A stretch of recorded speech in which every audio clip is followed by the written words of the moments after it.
E aí pessoal, vamos lá mais para um Enem em Biologia. Para a questão de hoje, nós vamos trabalhar as competências de área 4, área 5 e área 7. E vamos ter essas habilidades como elementos necessários para conseguir resolvê-las. Especificamente hoje a gente vai estar trabalhando uma questão da bioquímica da vida, com a temática dentro das gorduras, dos lipídios, certo? Então vamos lá para a questão. Lê as informações abaixo. A ingestão de gordura trans promove um aumento mais significativo na razão lipoproteína de baixa densidade, lipoproteína de alta densidade, os famosos LDL e HDL, do que a ingestão de gordura saturada.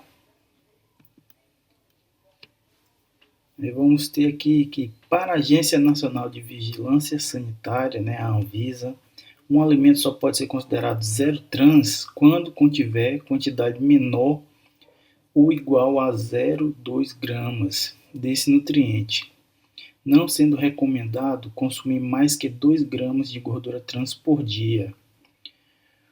O quadro abaixo representa um rótulo de um biscoito comercialmente vendido que atende às especificações do percentual de gordura trans exigidas pela nova legislação brasileira.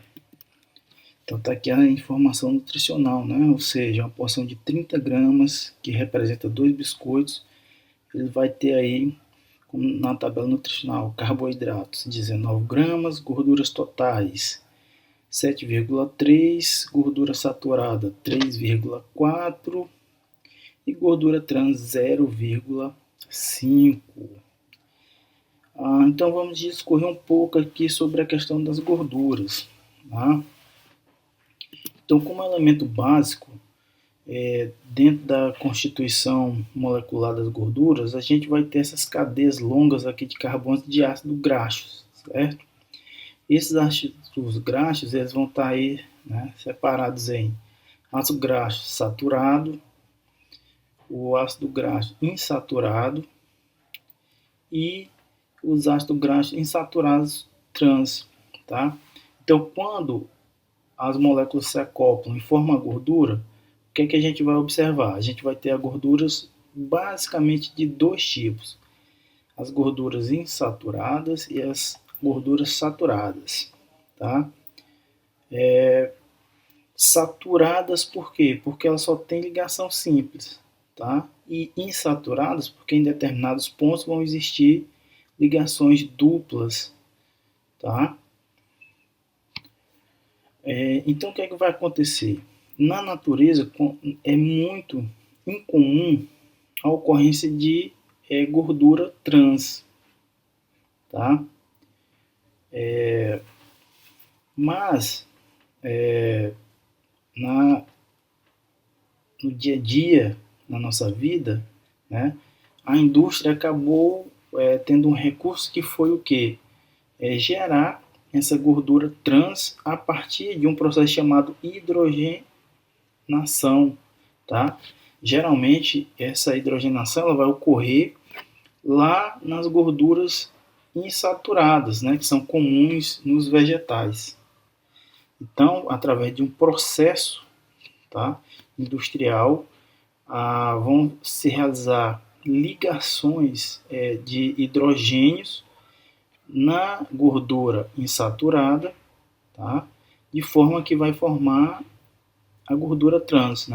Então, se no insaturado, você está vendo aqui, a gente tem em paralelo, no formato cis, os hidrogênios. Quando ocorre esse processo industrial, a posição desses hidrogênios ele se modifica, por isso que é chamado trans. Ok? Então, lembrando, gorduras são elementos essenciais na sua dieta. A questão vai ser a quantidade e a proporção entre quais gorduras você consome. Tá? Então, geralmente existe um indicativo que a gente tem que as gorduras insaturadas são as mais adequadas para o consumo. Tá? Geralmente elas estão em estado líquido. Tá? Em segundo lugar, a gente tem, né, dependendo da quantidade que você come, mas é um elemento importante, as gorduras saturadas, só que ela tem um problema que é geralmente ela vai aumentar o índice do LDL no seu organismo, tá? E de forma totalmente inadequada seria o consumo de gordura trans, tá? Que hoje, né, tem até o regulamento que reduziu o uso, até mesmo a proibição do uso dessa gordura nos biscoitos, geralmente nesses alimentos industrializados, tá? Agora, por que é importante essa questão? É porque está relacionado, tá, com a função biológica dessas lipoproteínas. Qual é a função dessas lipoproteínas, chamado LDL e HDL? Elas vão estar trabalhando, tá, na retirada, tá, do colesterol do plasma sanguíneo, né, ou elas retiram, no caso quem retiraria essa gordura, o HDL, ou elas repõem, quem faz esse serviço, o LDL, tá?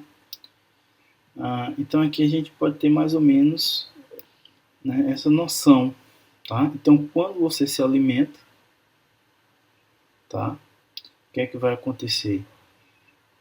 Uma porção dessa comida vai ter gorduras que vão chegar lá ao sangue. Então, o que é que vai acontecer?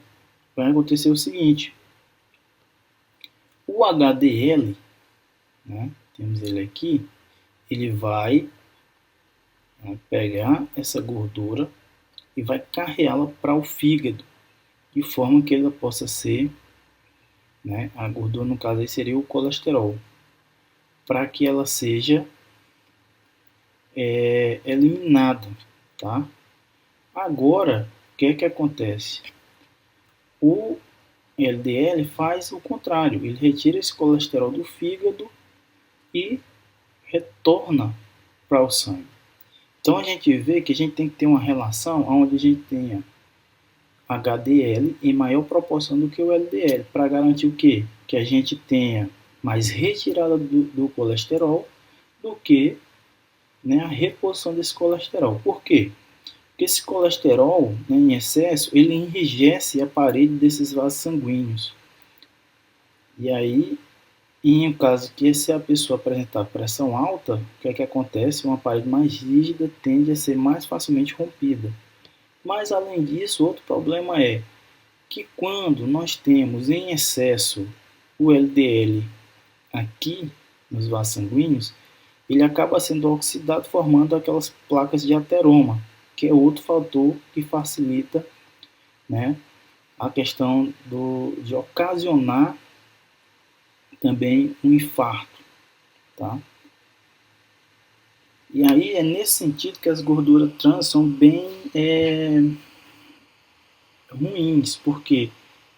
Porque além de elas reduzirem a proporção de HDL, elas aumentam a proporção de LDL, tá?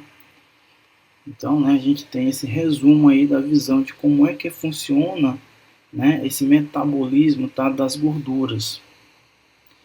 Ok, vamos lá então.